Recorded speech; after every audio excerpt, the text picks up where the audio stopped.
Welcome to the NBA Coast to Coast podcast brought to you by thelines.com. Coming to you from the West Coast, Josh Lander, joined by Nate Weitzer. He's on the East Coast. And we've got play props here on a Wednesday with 12 games to choose from. Lots of juicy props here up on the board that Nate and I were able to procure for us here on a Wednesday. Definitely want to make sure to subscribe to that page. We've also got best bets up in another video as well, as we do each and every weekday this season. So head to the so make sure to do that. Head also to thelines.com is what I'm trying to say. On thelines.com, you can use that NBA prop finder tool under the NBA tab there to make sure you see all these odds and juice that you get back on these bets available to you from these books this season. Nate, let's go ahead and get right into your first play a prop, a guy I know we're both eyeing today, Desmond Bane against these Lakers. Yeah, good call. I mean, over 24.5 points and assists is pretty low for the number one option against this Lakers team, because I was trying to, I was looking at the over here. It's being bet up now to 222.5 because the Lakers are obviously coming off a double overtime game on a back-to-back here.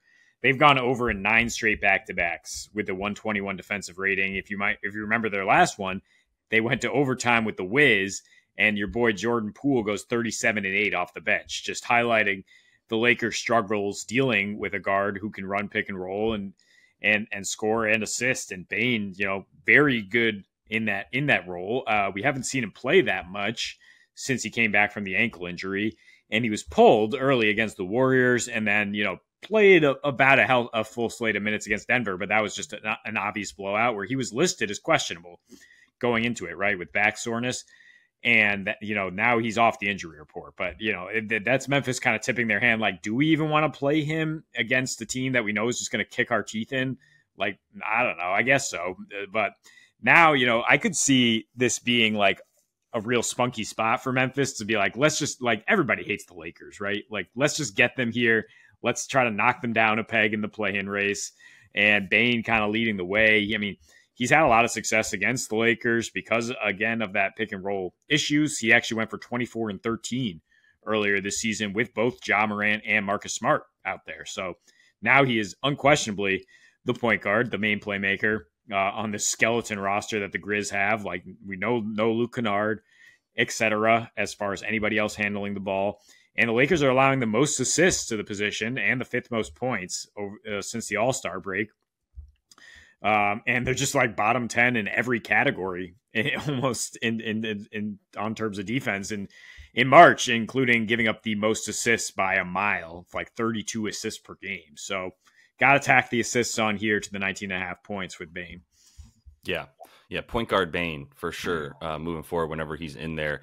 And yeah, I don't think it's a terrible cover in this case, or an over. I mean, the over scares me whenever I see Memphis in it, so it's slightly stay away from me in that sense. But Bane there's going to be 2 NBA players on the floor for this team. No offense to Gigi Jackson, I guess 3, but there's and Santi. They're going to field a decent enough team. You're with Bane and Triple J in there. They're a lot different looking. They actually look like an actual team that belongs in the league and maybe more middle of the pack than bottom of the league like they've been without them. So either way, yeah, Desmond Bane is an easy call on this one as the dude who's going to be attacking from up top and probably going to the basket a bit more as well in this one, as I don't think we expect LeBron to play right now. But I'm going to go to Halliburton, who definitely correlates with the idea that the Pacers are going to win this game on the road versus Chicago. I'm going to take Hallie assists. I think he's ripe for a ladder as well because man, I mean, look, for me, it starts with I'm usually looking to fade point guard points if they're too high against the Bulls and ride with assists if they're not too high against the Bulls with point when it comes to point guards. Alex Caruso being a huge part of that. I believe he's still questionable, so we need to know if he's playing, but not like I wouldn't feel good about Halliburton getting assists just because Caruso was not in the game. If anything, it should just be fine more because the way that this Bulls team plays defense is they really don't allow the point guard and the dude, they attack the ball handler essentially, right? Like they're very good limiting the points for the pick and roll man on the ball handler rather during pick and rolls. They actually give up a lot of points to the pick and roll man, the roll guy on these pick and rolls because they're really making sure that the shooter up top is not getting his, right, and that the above the break stuff is not coming for their opponent, which is where Halliburton is lethal. So I'm not saying that he can't get 18.5 points. That's kind of low for Halliburton, who you normally see at about 19 or 20.5 points for the prop, and even against a Bulls team that has been good defending that position, it just seems like the books know what they're doing with that one. the man is averaging 26 potential assists per game versus the Bulls this season in 3 games. I can kind of stop there, right? Like that is an absurd number of potential assists in 1 game. And the last time actually came 2 weeks ago while he's in the midst of this slump that he's been in, right? And this was actually sort of a slump buster for him in that last game. And when it comes to feeding his teammates and getting assists, he's had 11 plus straight in 3 versus them. 5 of the last 6 that he's played dating back to last season. And during that time, he's averaging 12.8 assists per game in those 6 games. So with that, the fact that he's up to 34 minutes per game, again, over his last 10, which we've seen him get past the 34 minutes that I'm talking about here, but he's back up to those 34 minutes, which was a pretty slow ramp up from like 22 to 25 minutes per game until he got all the way up to 32 to 34 minutes per game. That took like a month, basically. And people were getting frustrated with him, but he was still pretty hurt. And he's back now, got his 65 games played in that he'll be at in just a minute. So yeah, I mean, everything for Chicago is just force the ball out of that dude's hands, get it into somebody else's hands. And I think Haliburton's fine with that. Like he'll still be getting out in the break and he'll still be finding his teammates and getting these 11 assists. I would play it up to 14. We've seen him get that in a couple times versus Chicago. So if he's going to get even 22-ish potential assists, I still love the core bet and a little bit of a sprinkle on the ladders. Yeah, he averages 17 his last in 2 against Chicago this season, like as I pointed out there. So yeah, going 11 is not a huge limb here. I don't know what the percentage of his assists go to threes are, but I mean, that is another thing that Chicago does, right? Is force the ball outside the arc, force you to shoot threes, and they're giving up a ton of made threes since the All-Star break, really all season. But so for Haliburton to be at the controls of that and the Pacers to be shooting as well as they are lately on the road, reason to like them and reason to like him. Maybe you want to parlay those two together as a little player performance bonus there. Get 10 assists in the win, juice that up a little bit for the Pacers. My second pick here is Norman Powell off the bench for 13.5 points for the Clips. I know Josh is talking under there in Philly. Doesn't necessarily matter because, I mean, the Clippers, they're sleepwalking through the end of the season, but Norman Powell is still going full speed. A little concerning maybe is the return of Russ Westbrook, but I mean, he played 22 minutes in his return, did Russ, and Norm still goes for 21. So there is a bit of a dip in terms of his usage, his points per game when Russ is active versus not. But if you look at kind of the most recent results, he's gone over this number in 5 of his last 6 with Russ active. He's averaging nearly 18 points per game, actually shooting much better, 45% from 3 because he's got somebody to set him up, right?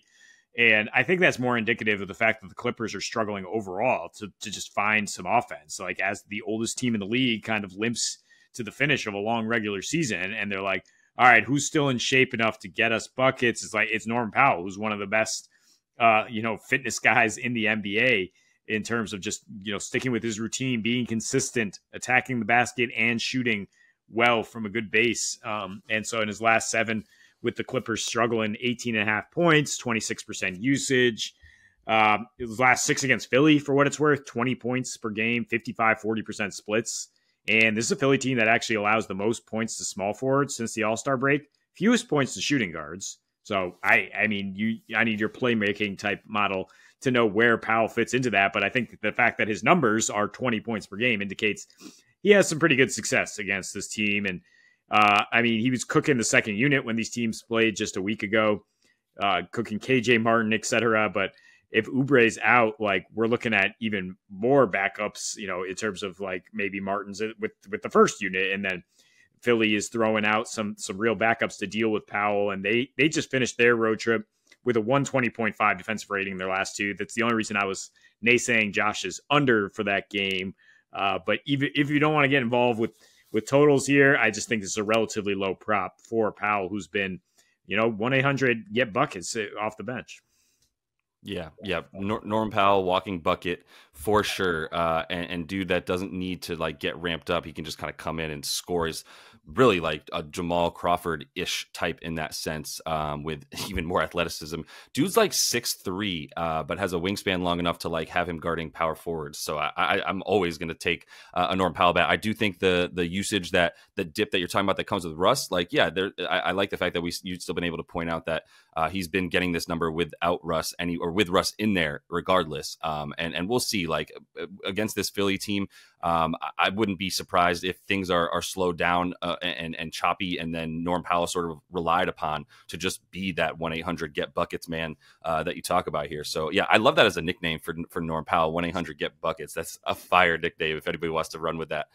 I'm going to take a high points prop for Steph Curry against this Magic team, even though this total has dropped a little bit. And I don't think there's any 25.5s hanging around. So you probably got to take a 26.5 points if you want the over for Stephen Wardell Curry. Let me make doubly sure. No, you can get some 25.5. I think there's even a 24.5 hanging right now as that total dropped. Looks like we got a little bit of extra value with Steph. If you can find the 24.5, great. 25.5, I'm still good with Steph. When I get to 25.5 points, I love a little baby sprinkle on the ladder to get him to 30 plus for about plus 150, 160 on your money. Might as well. But the 25.5, I'm totally fine with. 24.5 is great. If you can definitely get that, I would hit that with enough money to get a full unit back on that one, to be honest. But let me just explain to you what Steph Curry does on back-to-backs. And that includes in his last 4 back-to-backs. 2 of those last 4 back-to-backs he has played in blowout games against the Jazz and the Charlotte Hornets. He also has been injured after shooting 18 times in 29 minutes against the Bulls. So those are 3 of his last 4 on no rest. And in those 3 of his last 4, his field goal attempts are down to about 16 or so per game, right? That is, I said down to 16 field goal attempts per game because of the fact that before that he was shooting roughly 25 times per game on no rest, which does include a huge spike, as we know, for him, where he had 38 against Atlanta, and the no rest opportunity before that he had 26 against Sacramento. But he's had 25 field goal attempts 4 different times on no rest this season out of the roughly like 12 games that he's played on the second leg of these back-to-backs for the Dubs. It's really just been like, I got this. And if ever there was an I got this moment for Steph Curry, it's going to be on the second leg of a back-to-back in Orlando after say what you want, a nasty game against the Heat, even though they pulled away at the end. That 113-92 victory is not indicative of how that game went for the majority of it. It was it was a 5-point gap with like 4 minutes left in the third quarter. And then it just got blown wide the hell open because Steph and Clay kept going off. And Steph actually did the majority of his work in that second quarter after only having a few points, like 2 points in the second quarter of that game. So my point here is like, they need this. They need to stay ahead of the Rockets if they have any shot at getting the 9 seed, which does nothing except for give them home court advantage, which might not even be an advantage for this team anymore, who's now, once again, like last season, way better on the road for some reason. Still trying to figure that one out. Maybe it's Chase Center. We'll have to talk to Joe Lacob about it. But yeah, more importantly for this one, for Steph, the amount of shots that he's taking combined with the matchup for this Magic defense, which is really, really good everywhere except for against the pick and roll ball handler. And that's because they play that collapse defense down low. They're going to drop down and stay right at the foul line and say like, okay, you can beat us from 30 feet away, even Steph Curry, but you're not coming into the paint and getting anything easy on us or even anywhere inside like mid-range, to be honest. And the mid-range is still going to be available. Like if Steph can't get, all the way to the basket, or which he shouldn't be able to very often, but if he is going to be bottled up a little bit more, they're going to try to press him off the 3-point line. He's fine stepping in and getting this number. He recently scored this 30 points with just like 4 threes, right? And like 5 free throws. So he was getting to the bucket. He's been getting to the bucket a ton and hitting shots from in the paint with that floater as well. I think that it's just Steph Curry tailor-made to get points against this Magic team. We faded him in the past. His rebounds and assist prop, we faded his rebounds and assists in the past against this Magic squad, which has been as low as 7.5, or I'm sorry, as high as like 10.5, 11.5. Now that is down to 7.5.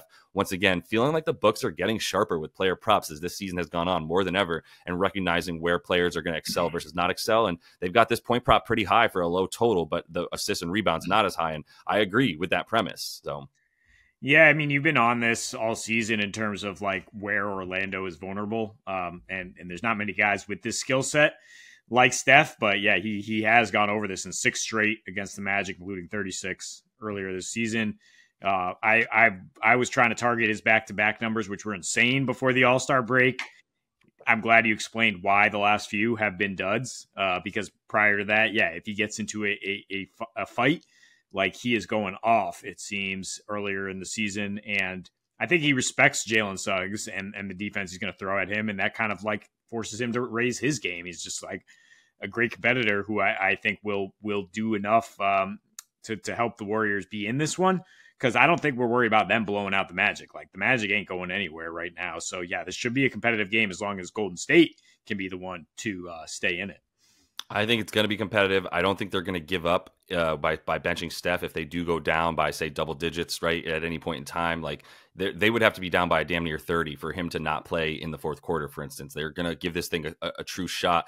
It's kind of almost sad to watch the Dubs go down swinging in this dynasty as it sort of fades to the end here, and they're not really willing to go quietly, which is nice and good for them, but they are going to be going down swinging either way. So we'll see what happens. There's no tanking. There's nothing like that, obviously, even at this point in the season, especially, but they are trying to win. And I think they'll stick around by just having Steph try to shoot them out of it. So that is all the time that we have for you in Play Up Props, though. Continue to follow along. We've also got best bets up as we do each and every weekday. So until we see you next, happy betting.